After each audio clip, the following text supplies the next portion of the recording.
Pemirsa, Presiden Prabowo Subianto hadiri konferensi internasional tingkat tinggi untuk penyelesaian konflik Israel dan Palestina. Presiden hadir di konferensi tingkat tinggi didampingi oleh jajaran menterinya. Seperti yang kita saksikan ya, ada Menteri Luar Negeri Sugiono, ada Sekap Teddy Indrawijaya, ada Menteri Investasi dan Hilirisasi Rohsan Ruslani, dan Menteri Hak Asasi Manusia Natalius Pigai. Dalam acara ini Presiden Prabowo Subianto berbicara pada urutan kelima setelah Yordania, Turki, Brazil, dan Portugal.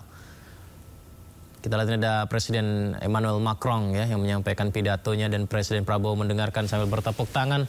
Lalu Presiden Prabowo dalam pidatonya menyatakan dengan tegas Indonesia bisa saja segera mengakui Israel. Asalkan Israel mengakui kemerdekaan dan kedaulatan Palestina sebagai negara.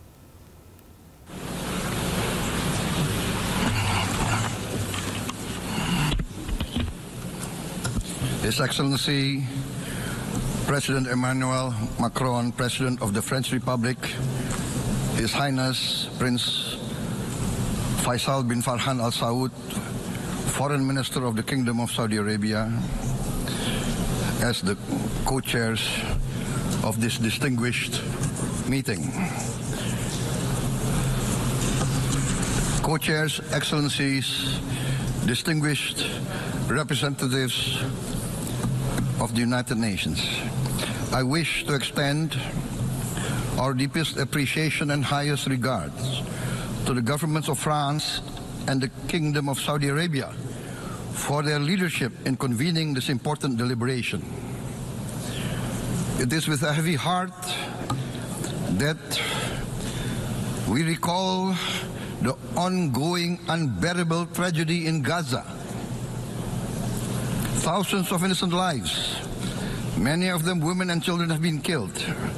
Famine looms. Human catastrophe is unfolding with our eyes. We condemn all acts of violence against innocent civilians.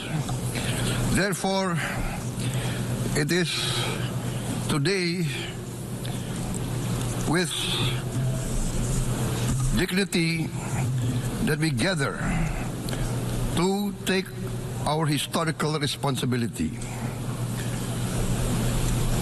This responsibility speaks not only to the fate of Palestine, but also to the future of Israel, and also the very credibility of the United Nations.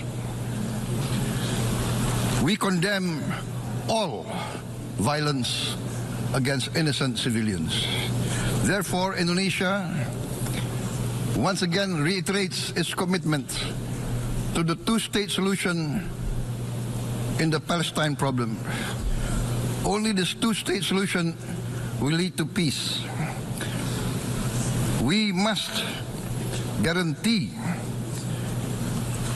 statehood for Palestine, but Indonesia also declares that once Israel recognizes the independence and the statehood of Palestine, Indonesia will immediately recognize the state of Israel, and we will support all guarantees for the security of Israel. The New York Declaration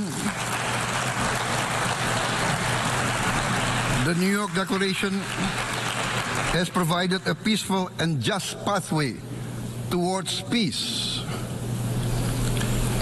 Statehood must mean peace. Recognition must mean a real chance towards lasting peace. It must be a real peace for all sides, for all parties. Distinguished Excellencies, we commend the leading states of the world that have taken this principled step. France, Canada, Australia, the United Kingdom, Portugal, and many other leading countries of the world have taken a step on the right side of history. The recognition of the State of Palestine is the right step on the right side of history. To those who have yet to act, we say history does not stand still. We must recognize Palestine now. We must stop the humanitarian catastrophe in Gaza. Ending the war must be our utmost priority. We must overcome hatred, fear. We must overcome suspicion. We must achieve the peace that is necessary for the human family. We are ready to take our part in this journey towards peace. We are willing to provide peacekeeping forces. Thank you very much.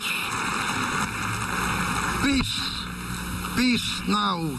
Peace immediately. We need peace. Thank you very much.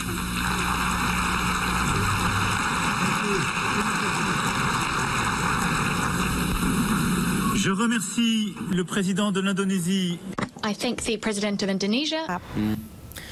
Pemirsa, kita beralih ke informasi lain. Mantan Mendikbudristek Nadiem Makarim mengajukan gugatan pra-peradilan terkait status tersangka dalam kasus korupsi pengadaan laptop Chromebook.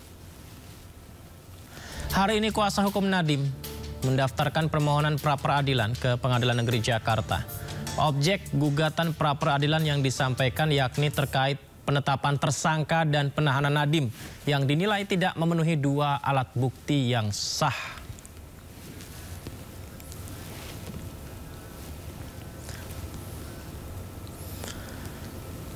Sebelumnya, Kejaksaan Agung mengungkap peran mantan Mendikbudristek Nadiem Makarim dan 4 tersangka di kasus korupsi program digitalisasi pendidikan periode 2019-2022. Dalam kasus itu, Nadiem Makarim merupakan pihak utama yang merencanakan program pengadaan laptop di Kemendikbudristek.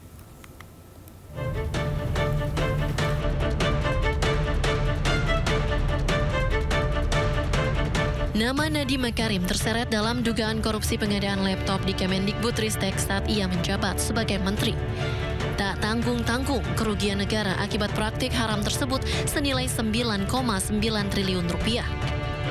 Dalam kasus yang masih terus bergulir ini, Kejagung mengungkapkan bahwa program pengadaan digitalisasi pendidikan teknologi, informasi dan komunikasi di Kemendikbudristek tahun 2020-2022 telah direncanakan sebelum Nadiem Makarim ditunjuk menjadi Mendikbudristek. Nadiem bersama 2 mantan staf susnya telah memiliki perannya masing-masing, yakni Kyuristan dan Fiona Handayani. Adapun Ibrahim Arif masuk ke dalam anggota dari tim review kajian.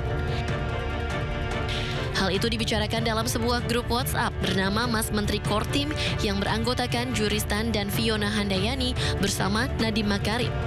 Sementara pada tanggal 19 Oktober 2019, Nadiem Makarim diangkat menjadi Mendikbudristek. Pada bulan Desember 2019, Kyuristan yang menjadi staf sus Mendikbudristek mewakili Nadiem Makarim membahas teknis pengadaan teknologi informasi dan komunikasi menggunakan Chrome OS. Kemudian pada bulan Februari dan April 2020, Nadiem bertemu dengan 2 pihak Google untuk membicarakan pengadaan teknologi informasi dan komunikasi di Kemendikbudristek. Sementara puncaknya pada tanggal 6 Mei 2020, Sriwayu Ningsi dan Mulyasyah disebut sebagai pelaksana kebijakan pengadaan laptop Chromebook di Kemendikbudristek. Keduanya mengikuti rapat Zoom yang dipimpin langsung oleh Menteri Pendidikan saat itu, Nadiem Makarim. Tim Liputan iNews melaporkan.